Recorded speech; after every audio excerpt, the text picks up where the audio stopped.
What up, mini people? I am S-Dub, and welcome to my weekly show where I talk about one miniature wargaming related topic. This week, my attention goes towards priming. Stay tuned.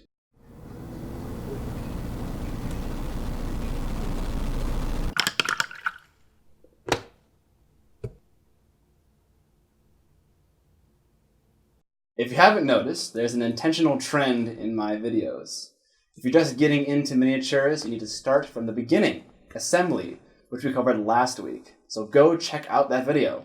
Now that you have your models cleaned, assembled, and with no gaps, it's time to prime your model. But wait, there was something I should have discussed in last week's video. Sometimes models come with a mold release agent on them, a material used to get models to come out of their molds nice and cleanly. This stuff messes with primer, so before you even think about putting primer down first, inspect your models. Do they have a waxy finish to them and feel almost oily? I've heard that models from Forge World can tend to have a finish like this. Give them a scrub in some warm water with soap and a toothbrush. That'll take care of any leftover agent. It's worth mentioning that in over a decade of exposure to this hobby, I have never once cleaned my models, and I have never had a problem with primer, so don't worry too much. Anyways, on to primer. So what's the point of primer? Any guide on the internet regarding primer says the same two things over and over again, and that's fine because they're totally true. Primer gives your model a layer for acrylic paint to adhere to. It also supplies your model with an undercoat of paint, tinting for their paint jobs. Black primer gives your acrylic paints a darker look, and white a brighter look. The reason this occurs is because acrylic paint is translucent, but we'll talk about that in detail later. If your paint scheme is brighter, like white, cream, or ivory, you should probably prime your models white. Bright colors do not cover well over black, so avoid the hassle of a million coats of paint and go for the white primer. It's important to mention that a lot of companies also make color primers. These guys allow you to eliminate a step in the painting process by applying a base coat and primer in one go. Painting ultramarines? Go for a blue primer.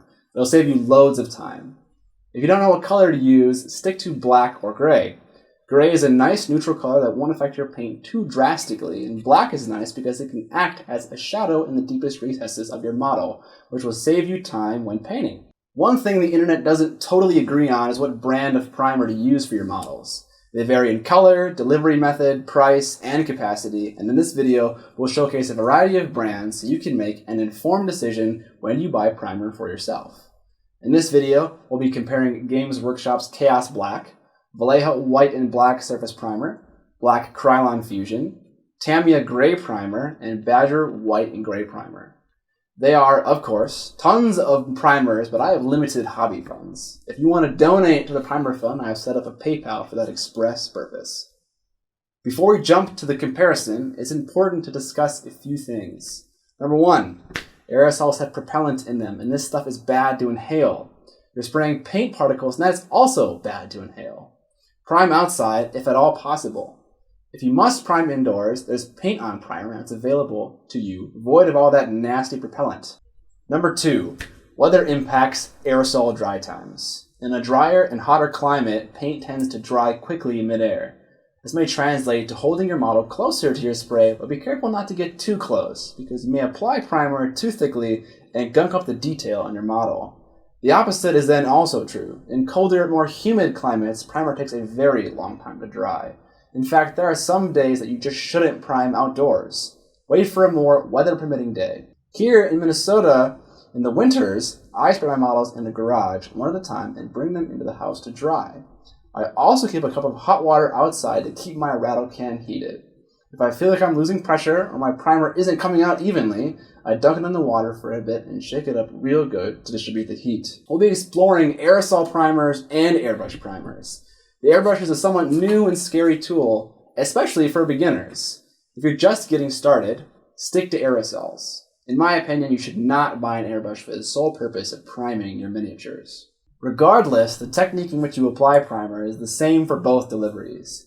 You need to maintain a distance away from your model as to avoid particles drying midair and sticking to your model, creating a sandy texture.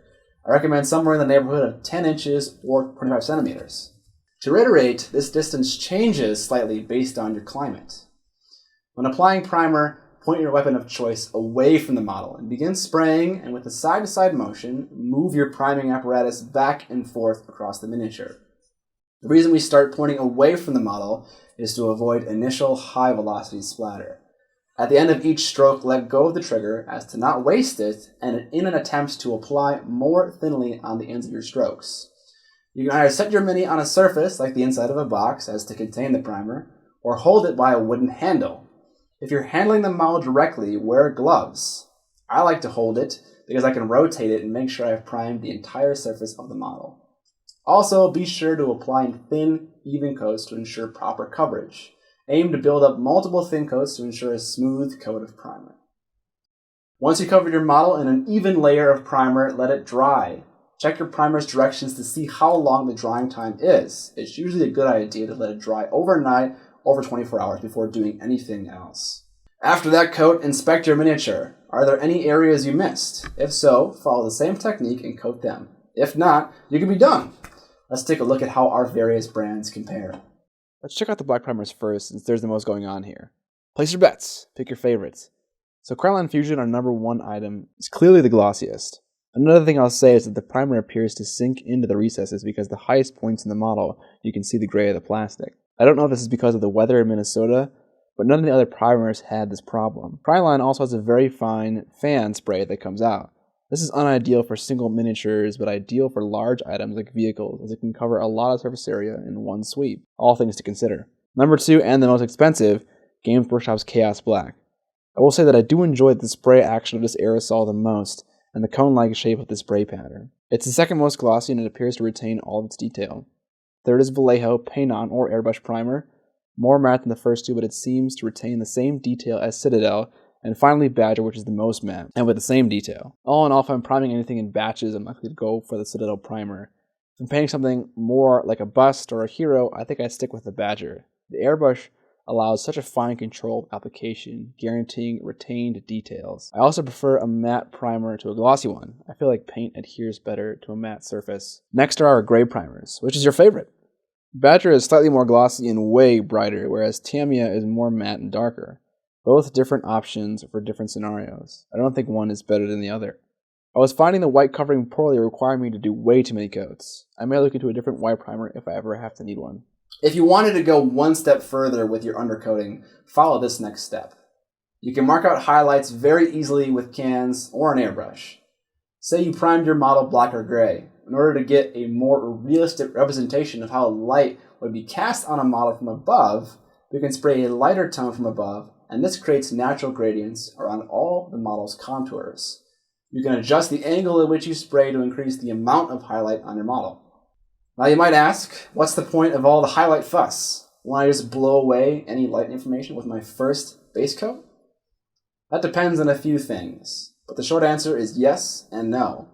For the long answer, come back next week when we discuss painting your miniature. This week's community highlight comes from the Reddit user The Colorblind Painter. More Space Wolves. My favorite part about these doggies is the smooth gray to black glaze along the back fur. This kind of glazing requires time and skill that not a lot of painters have, and it's nice to see that dedication. Thanks for tuning in this week. If you want to see your minis at the end of next week's video, email me photos here. If you found the information in this video useful and know a mini man or woman in need, please share it with him or her. Subscribe if you want to see more miniature-related content, and especially, don't forget to paint more minis.